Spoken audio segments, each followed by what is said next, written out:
नमस्कार। आज हम जानेंगे 43वें श्लोक का अर्थ। अब भगवान पूर्व श्लोक के वर्णनानुसार आत्मा को सर्वश्रेष्ठ समझकर कामरूप वैरी को मारने के लिए आज्ञा देते हैं। श्लोक 43। एवं बुद्धे परम बुद्ध्वा संस्तभ्यात्मानमात्मना जहि शत्रुं महाबाहो कामरूपं दुरासदम्। श्लोक का अर्थ, इस प्रकार बुद्धि से पर अर्थात सूक्ष्म, बलवान और अत्यंत श्रेष्ठ आत्मा को जानकर और बुद्धि के द्वारा मन को वश में करके, हे महाबाहो, तू इस कामरूप दुर्जय शत्रु को मार डाल। मनुष्यों का ज्ञान अनादिकाल से अज्ञान द्वारा आवृत हो रहा है। इस कारण वे अपने आत्म स्वरूप को भूले हुए हैं। स्वयं सबसे श्रेष्ठ होते हुए भी अपनी शक्ति को भूलकर कामरूप वैरी के वश में हो रहे हैं। लोक प्रसिद्धि से और शास्त्रों द्वारा सुनकर भी लोग आत्मा को वास्तव में सबसे श्रेष्ठ नहीं मानते। यदि आत्मस्वरूप को भली भांति समझ ले तो राग रूप काम का सहज ही नाश हो जाए। इसलिए आत्मस्वरूप को समझना ही इसे मारने का प्रधान उपाय है।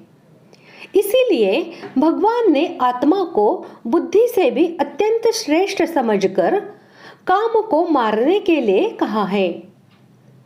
आत्म तत्व बहुत ही गूढ़ है। महापुरुषों द्वारा समझाए जाने पर कोई सूक्ष्मदर्शी मनुष्य ही इसे समझ सकता है।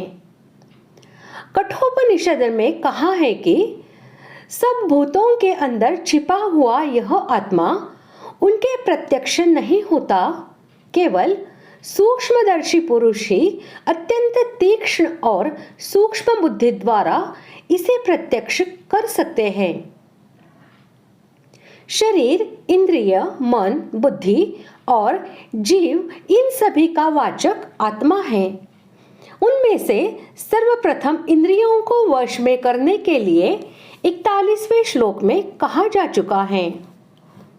शरीर इंद्रियों के अंतर्गत आ ही गया। जीवात्मा स्वयं वश में करने वाला है। अब बचे मन और बुद्धि। बुद्धि को मन से बलवान कहा है, अतः इसके द्वारा मन को वश में किया जा सकता है। इसीलिए आत्मानम का अर्थ मन और आत्मना का अर्थ बुद्धि किया गया है। भगवान ने 6ठे अध्याय में मन को वश में करने के लिए अभ्यास और वैराग्य ये 2 उपाय बतलाए हैं। प्रत्येक इंद्रिय के विषय में मनुष्य का स्वाभाविक राग द्वेष रहता है। विषयों के साथ इंद्रियों का संबंध होते समय जब जब राग द्वेष का अवसर आवे तब तब बड़ी सावधानी के साथ बुद्धि से विचार करते हुए राग द्वेष के वश में न होने की चेष्टा रखने से शनैः शनैः राग द्वेष कम होते चले जाते हैं। यहाँ बुद्धि से विचार कर इंद्रियों के भोगों में दुख और दोषों का बार बार दर्शन कराकर मन की उनमें अरुचि उत्पन्न कराना वैराग्य है और व्यवहार काल में स्वार्थ के त्याग की और ध्यान के समय मन को परमेश्वर के चिंतन में लगाने की चेष्टा रखना और मन को भोगों की प्रवृत्ति से हटाकर परमेश्वर के चिंतन में बार बार नियुक्त करना अभ्यास है। अवश्य ही आत्मा में अनंत बल है, वह काम को मार सकता है। वस्तुतः उसी के बल को पाकर सब बलवान और क्रियाशील होते हैं, परंतु वह अपने महान बल को भूल रहा है और जैसे प्रबल शक्तिशाली सम्राट अज्ञानवश अपने बल को भूलकर अपनी अपेक्षा सर्वथा बलहीन क्षुद्र नौकर चाकरों के अधीन होकर उनकी हाँ में हाँ मिला देता है, वैसे ही आत्मा भी अपने को बुद्धि, मन और इंद्रियों के अधीन मानकर उनके काम प्रेरित उच्छृंखलतापूर्ण मनमाने कार्यों में मूक अनुमति दे रहा है। इसी से उन बुद्धि, मन और इंद्रियों के अंदर छिपा हुआ काम जीवात्मा को विषयों का प्रलोभन देकर उसी संसार में फंसाता रहता है। यदि आत्मा अपने स्वरूप को समझकर, अपनी शक्ति को पहचान कर बुद्धि, मन और इंद्रियों को रोक ले, उन्हें मनमाना कार्य करने की अनुमति न दे और चोर की तरह बसे हुए काम को निकाल बाहर करने के लिए बलपूर्वक आज्ञा दे, तो न बुद्धि, मन और इंद्रियों की शक्ति है कि वे कुछ कर सके और न काम में ही सामर्थ्य है कि वह क्षण भर के लिए भी वहां टिक सके। सचमुच यह आश्चर्य है कि आत्मा से ही सत्ता, स्फूर्ति और शक्ति पाकर उसी के बल से बलवान होकर ये सब उसी को दबाए हुए हैं और मनमानी कर रहे हैं। इसलिए यह आवश्यक है कि आत्मा अपने स्वरूप को और अपनी शक्ति को पहचान कर बुद्धि, मन और इंद्रियों को वश में करे। काम इन्हीं में बसता है और ये उच्छृंखल हो रहे हैं। इनको वश में कर लेने पर काम सहज ही मर सकता है। काम को मारने का वस्तुतः अक्रिय आत्मा के लिए यही तरीका है। इसीलिए बुद्धि के द्वारा मन को वश में करके काम को मारने के लिए कहा गया है।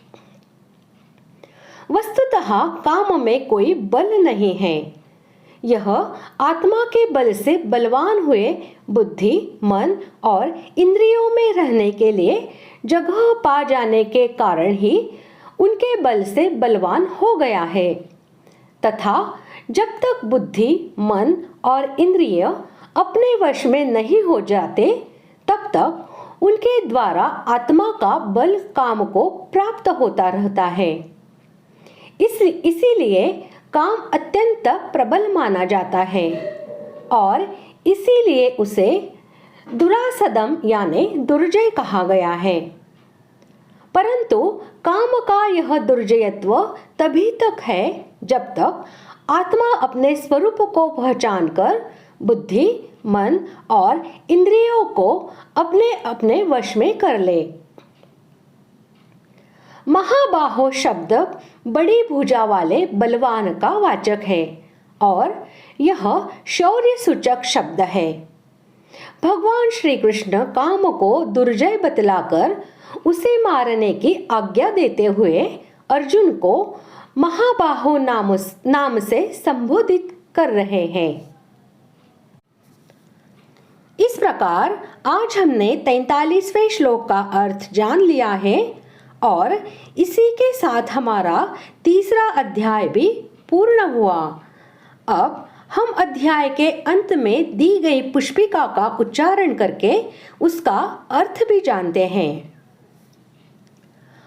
ओम तत्सदिति श्रीमद्भगवद्गीतासु उपनिषत्सु ब्रह्म विद्यायां योगशास्त्रे श्रीकृष्णार्जुन संवादे कर्मयोगो नाम तृतीयोऽध्यायः।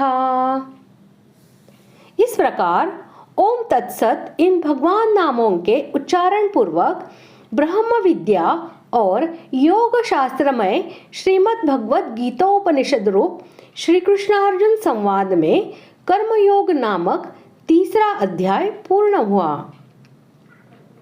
अगले भाग से हम चौथा अध्याय प्रारंभ कर रहे हैं। धन्यवाद।